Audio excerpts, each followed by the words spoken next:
বিশ্বের বৃহত্তম দ্বীপপুঞ্জ দেশ, ইন্দোনেশিয়া আরও বৈচিত্র্যময় ইতিহাস সহ একটি বৈচিত্র্যময় সংস্কৃতির রাজ্য। এই সুন্দর দেশের রহস্য উন্মোচন করার সময় আমাদের সাথে যোগ দিন। আসুন বিস্ময়কর ইন্দোনেশিয়া আবিষ্কার করি। ইন্দোনেশিয়ায় মানব বসতির প্রাচীনতম প্রমাণ খ্রিস্টপূর্ব ৪০০০ অব্দের। তারা বেশিরভাগ অংশের জন্য শিকারী সংগ্রাহক ছিল, আবার কেউ কেউ জলজ চাষেও জড়িত ছিল। ২৫০০ খ্রিস্টপূর্বাব্দের মধ্যে এই প্রাথমিক বসতি স্থাপনকারীরা টারো, কলা এবং ধান সহ বিভিন্ন ফসল চাষ করতে শিখেছিল। ফলস্বরূপ কৃষির প্রবর্তনের ফলে মৃৎশিল্পের প্রবর্তন ঘটে। প্রায় ৭০০ খ্রিস্টপূর্বাব্দে এই অঞ্চলে ধাতব কাজ ছড়িয়ে পড়তে শুরু করে। ব্রোঞ্জ এবং লোহা ছিল অস্ত্র ও সরঞ্জাম তৈরিতে ব্যবহৃত প্রধান ধাতু, যা প্রাথমিক বসতি স্থাপনকারীদের জীবনকে সহজ করে তুলেছিল। ৪০০ খ্রিস্টপূর্বাব্দের মধ্যে দ্বীপপুঞ্জ, চীন এবং ভারতের মধ্যে বাণিজ্য পথ খোলা হয়। এই সময়ের মধ্যে হিন্দু ধর্ম এবং বৌদ্ধ ধর্ম এই অঞ্চলে প্রবর্তিত হয়েছিল। ৭ম শতাব্দীতে ইন্দোনেশিয়ান দ্বীপপুঞ্জের মধ্যে একটি মহান রাজ্য প্রাধান্য পেয়েছিল। এটিকে শ্রীবিজয় রাজ্য বলা হতো এবং এটি আগামী শতাব্দী ধরে ইন্দোনেশিয়ান এবং দক্ষিণ পূর্ব এশীয় পরিচয়ের ভিত্তি তৈরি করবে। ৭ম শতাব্দী থেকে ত্রয়োদশ শতাব্দী পর্যন্ত শ্রীবিজয় সমৃদ্ধ হয়েছিল এবং এটি পশ্চিম জাভা এবং মালয় উপদ্বীপের অংশ নিয়ন্ত্রণকারী একটি সামুদ্রিক সাম্রাজ্যে পরিণত হয়েছিল। এটি বৌদ্ধ শিক্ষারও একটি কেন্দ্র ছিল। ত্রয়োদশ শতাব্দীর মধ্যে রাজ্যটি শেষ পর্যন্ত ছোট ছোট রাজ্যে বিভক্ত হয়ে যায়। ত্রয়োদশ শতাব্দীর শেষের দিকে শ্রীবিজয় যুগটি মজাপাহিত যুগ দ্বারা প্রতিস্থাপিত হয়। রাজ্যটি ছিল একটি হিন্দু বৌদ্ধ সাম্রাজ্য যা বর্তমান জাভা ভিত্তিক ছিল। হায়াম উরুকের রাজত্বকালে এটি শীর্ষে পৌঁছেছিল, যিনি ১৩৫০ থেকে ১৩৮৯ সালের মধ্যে রাজত্ব করেছিলেন। সাম্রাজ্যের প্রায় ৯-৮টি বিদেশী উপদ্বীপ ছিল যা মূল ভূখণ্ড দক্ষিণ পূর্ব এশিয়া থেকে ফিলিপাইন পর্যন্ত বিস্তৃত ছিল। এটি ছিল দক্ষিণ পূর্ব এশিয়ার শেষ হিন্দু বৌদ্ধ রাজ্যগুলির মধ্যে একটি এবং এই অঞ্চলে বিদ্যমান সর্বশ্রেষ্ঠ ও বৃহত্তম রাজ্যগুলির মধ্যে একটি। আজও মাজাপাহিতের সীমানা ইন্দোনেশিয়ার আধুনিক সীমান্তের ভিত্তি হিসাবে বিবেচিত হয়।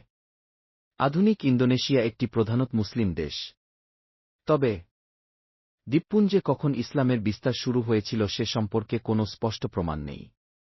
একটি তত্ত্ব বলে যে আরব ব্যবসায়ীরা ৯ম শতাব্দীতে দ্বীপপুঞ্জে এসেছিলেন এবং তারপর থেকে স্থানীয় জনগণের মধ্যে ধর্ম ছড়িয়ে দিতে সক্ষম হন। দ্বীপপুঞ্জটি মশলা এবং বিশ্ব বাণিজ্যে মশলার গুরুত্বের জন্য পরিচিত ছিল। সেই সময়ে এটি আরব সহ অনেক ব্যবসায়ীদের লক্ষ্যবস্তুতে পরিণত হয়েছিল।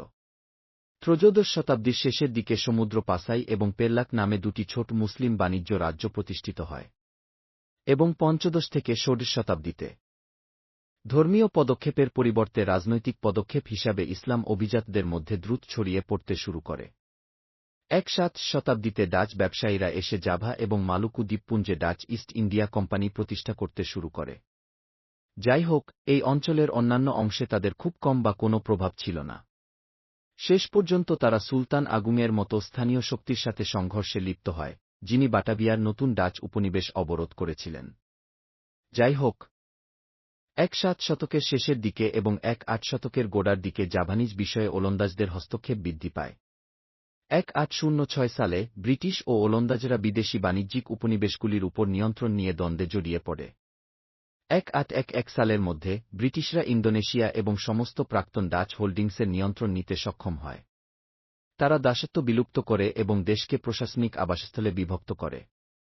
যাই হোক, ১৮১৬ সালে ব্রিটিশরা ওলন্দাজদের কাছে নিয়ন্ত্রণ ফিরিয়ে দেয়। ওলন্দাজরা আইচি পর্যন্ত আরও এবং আরও প্রসারিত হয়েছিল। দ্বিতীয় বিশ্বযুদ্ধের সময় জাপান ইন্দোনেশিয়া আক্রমণ করে। প্রথমে তারা মুক্তিদাতা হিসাবে প্রশংসিত হয়েছিল, কিন্তু ইন্দোনেশিয়ানরা শীঘ্রই বুঝতে পেরেছিল যে তারা তাদের আগের ডাচ উপনিবেশবাদীদের মতোই ছিল। জাপানিদের পরাজয়ের পর তরুণ জাতীয়তাবাদীরা দেশের স্বাধীনতা দাবি করতে দৃঢ়প্রতিজ্ঞ ছিল। অধৈর্যের কারণে দলটি তাদের নিজেদের দুই জাতীয়তাবাদী সুকর্ণ এবং হ্যাটারকে অপহরণ করে। প্রথমজন ১৯৪৫ সালের ৭ই আগস্ট ইন্দোনেশিয়ার স্বাধীনতা ঘোষণা করে, দেশের প্রথম রাষ্ট্রপতি হন, হাট্টা তার প্রথম সহরাষ্ট্রপতি হন।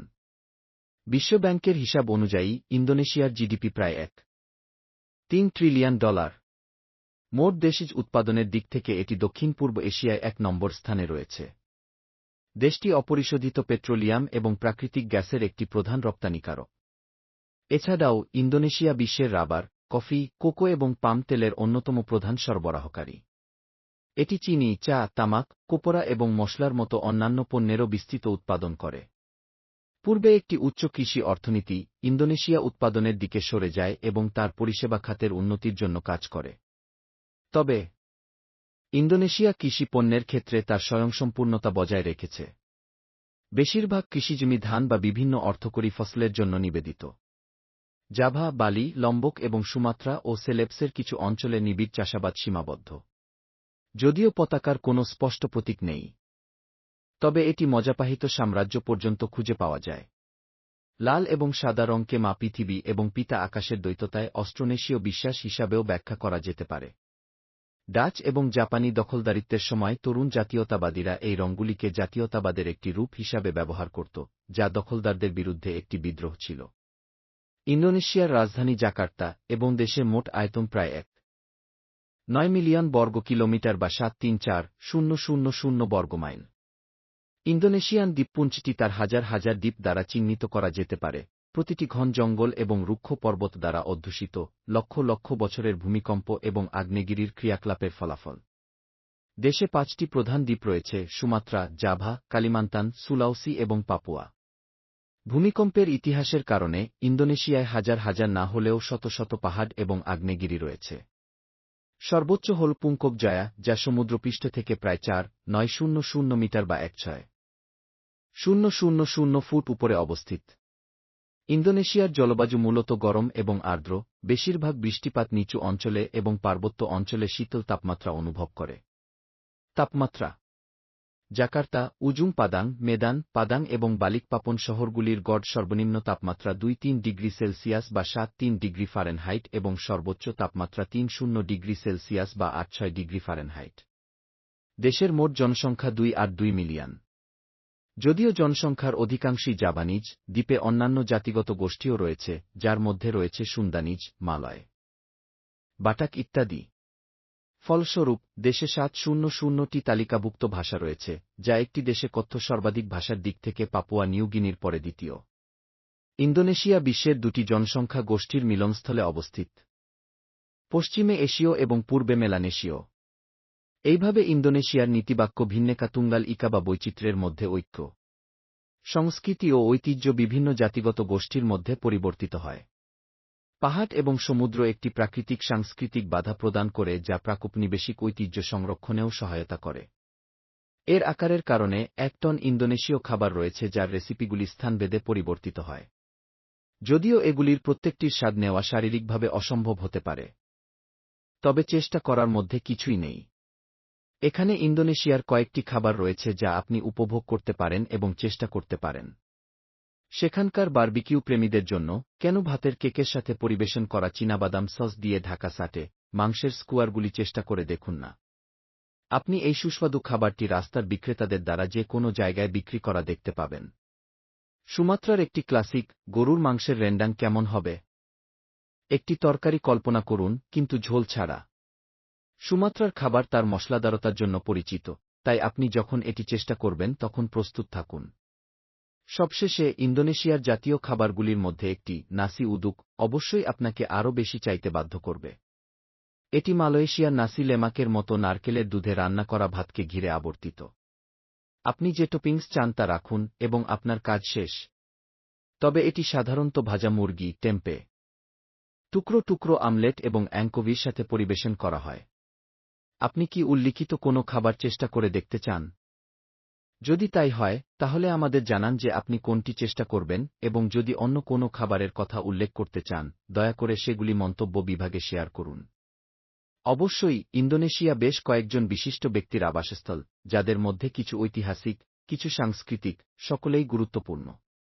এখানে ইন্দোনেশিয়ার কয়েকজন জনপ্রিয় ব্যক্তিত্বের কথা উল্লেখ করা হল, যাদের সম্পর্কে আপনি হয়তো জানেন। প্রথমে সুকর্ন দিয়ে শুরু করা যাক। তিনি ইন্দোনেশিয়ার প্রথম রাষ্ট্রপতি ছিলেন এবং ডাচ উপনিবেশবাদীদের কাছ থেকে স্বাধীনতার অন্যতম প্রধান ব্যক্তিত্ব ছিলেন। তালিকার পরের স্থানে রয়েছেন হায়াম উরুক। তিনি মাজাপাহিত যুগে জাভানিজ সম্রাট হিসাবে দায়িত্ব পালন করেছিলেন এবং তার প্রধানমন্ত্রী গাজা মাদার সাথে সাম্রাজ্যের প্রভাব প্রসারিত করতে সহায়তা করেছিলেন। রিচ ব্রায়ান র্যাপার, রেকর্ড প্রযোজক এবং গীতিকার। ইন্দোনেশিয়ান। তিনি এশিয়ান আমেরিকান লেবেল ৮৮ রাইজিংয়ের অংশ হওয়ার জন্য পরিচিত। এবং সবশেষে আমাদের কাছে জো তাসলিম রয়েছেন, যিনি মর্টাল কমব্যাট এবং দ্য রেইডে তার ভূমিকার জন্য পরিচিত। তিনি পালেমবাংয়ের একজন অভিনেতা এবং মার্শাল আর্টিস্ট। আপনি যদি ইন্দোনেশিয়ার এই ভিডিওটি উপভোগ করেন, তাহলে পরবর্তী ভিডিওটি আপনার ভালো লাগবে।